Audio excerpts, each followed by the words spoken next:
इस प्रकार की बात और चर्चा तो आज 2 महीना पहले से चल रही थी, कयास लगाई जा रही थी कि नीतीश कुमार जी और ललन जी में तेजस्वी प्रसाद को मुख्यमंत्री बनाया जाए या न बनाया जाए, इस पर विभेद था। नीतीश कुमार नहीं चाहते थे कि तेजस्वी जी मुख्यमंत्री बने और उनको बनाया जाए, लेकिन ये लोग प्रेशर डाल रहे थे। तो प्रेशर डालने के साथ साथ 11 विधायकों का एक टीम लेकर के भी लोग चल रहे थे कि ये अगर न दीजिएगा तो हम पार्टी को तोड़ देंगे।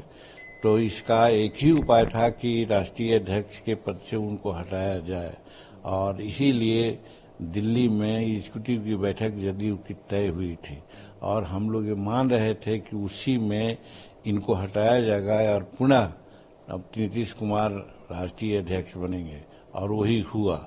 और इस्तीफा तो इनको देना लाजमी था। ये तो रिवोल्ट नहीं कर सकते थे, इनको कोई वहाँ पर पार्टी में ऐसा वर्चस्व नहीं था कि स्टैंड कर जाते और कहते कि नहीं चुनाव कराइए, हम अध्यक्ष रहेंगे। तो इसलिए इन्होंने इस्तीफा दिया। अब रही बात कि इस्तीफा देने के बाद इनका आगे का कार्यक्रम रहेगा, इसकी पृष्ठभूमि में हम लोग जब जाते हैं तो जो हम लोगों को जानकारी है कि कुछ विधायकों को लेकर के वो एक नया गुट भी बनवा सकते हैं और बना करके वो राजद का समर्थन करेंगे। हाँ, ललन सिंह। और ऐसी परिस्थिति में यहाँ पर राजनीतिक अस्थिरता होगी। इस चीज से निपटने के लिए नीतीश कुमार जी बहुत पहले से ही अपना ताना बाना बुने हैं, पदाधिकारियों का ट्रांसफर पोस्टिंग वगैरह सब कुछ कराए हैं। वो तैयार हैं कि अगर स्थिति उनके बियॉन्ड जाती नजर आएगी तो वो राज्य लोकसभा के चुनाव के साथ साथ बिहार विधानसभा का भी चुनाव करा देंगे। तो ऐसे में क्या सर उम्मीद है कि नीतीश जी फिर एनडीए की तरफ आ सकते हैं?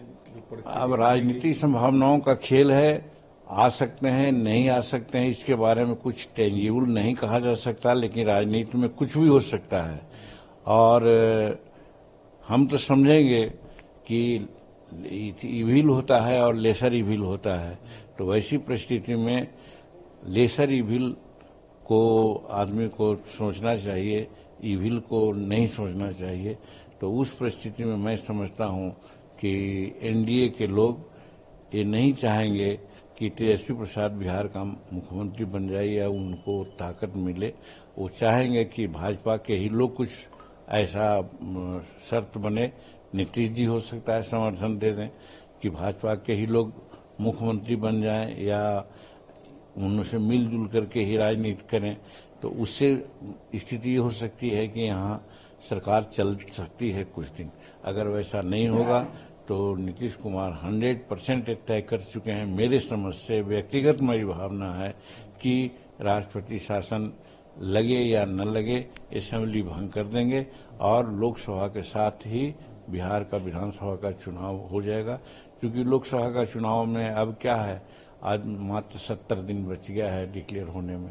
तो वैसी परिस्थिति में एक गेम नीतीश कुमार खेल सकते हैं। ऐसे में इंडिया अलायंस का सर क्या होगा?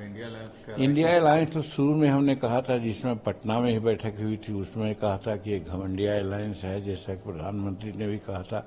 और हम सदा ये कहे थे कि इन लोगों का कोई मुद्दा नहीं है, राष्ट्र का मुद्दा नहीं है, समाज का मुद्दा नहीं है। एक ही मुद्दा है कि प्रधानमंत्री कौन हो, और उसके अनेकों चेहरा है।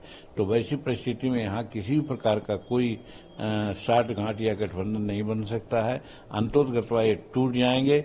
वही परिस्थिति आज आ रही है। अखिलेश जी कुछ बोल रहे हैं, ममता जी कुछ बोल रही हैं, केजरीवाल साहब कुछ बोल रहे हैं और सब लोग कुछ बोल रहे हैं।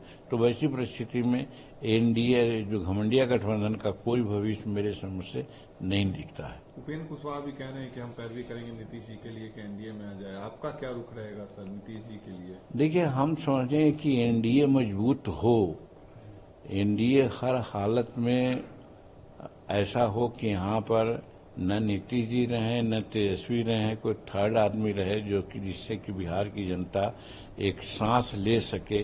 अभी इस गठबंधन में जो खास करके राजद का गठबंधन महागठबंधन है, आज बिहार की जनता करा रही है और उसमें नीतीश कुमार जी का कोई कम योगदान नहीं है। ये जो 2005 में थे और 2010 में वो नीतीश कुमार कहीं नहीं दिखते हैं। वैसी परिस्थिति में हर लोग यही चाहेगा कि इन दोनों से निजात मिले और हमारी एनडीए गठबंधन के नेतृत्व में यहाँ सरकार बने और एनडीए गठबंधन का नेतृत्व नरेंद्र भाई मोदी जी कर रहे हैं, जो ठीक से राजनीति हो रही है, देश को विकास की ओर ले जा रहे हैं और हर तरह से अंतर्राष्ट्रीय स्तर पर भी हिंदुस्तान का नाम ऊंचा हो रहा है। तो बच्चे यहाँ का लोग यही समझता है कि एनडीए के नेतृत्व में सरकार बने, केंद्र में भी और राज्य में भी। यानी अब एनडीए की सरकार बनती है तो नीतीश जी चेहरा नहीं होंगे सीएम के? मैं तो यही नहीं चाहता हूँ, वो नहीं हो सकता, ऐसी परिस्थिति नहीं आएगी मेरे समझ से।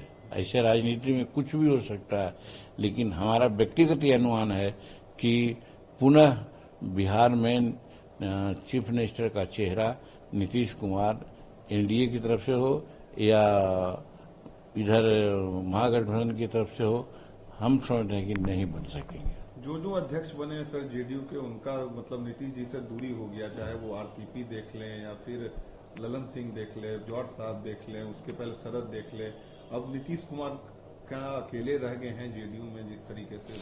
देखिए, इस मायने में हम कयास ही लगा सकते हैं कि नीतीश कुमार कूटनीतिक आदमी हैं, चाणक्य की राजनीति वो जानते हैं।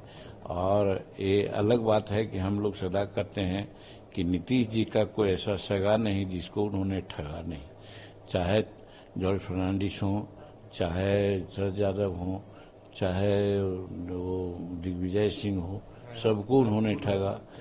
हमको उन्होंने नहीं ठगा। हम तो समझते हैं कि भले वो समझते हो कि हमको किनारा किया, लेकिन मेरी कोई राजनीतिक कद कोई कमा हो ऐसा नहीं।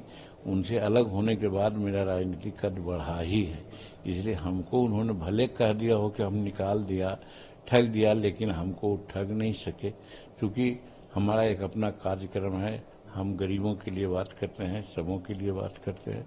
तो वैसी परिस्थिति में हमारा जनाधार दिनों दिन बढ़ता ही जा रहा है, घटा नहीं है। इसलिए हमको उन्होंने ठगने का काम भले मन में सोचे होंगे, लेकिन हम ठगाए नहीं हैं।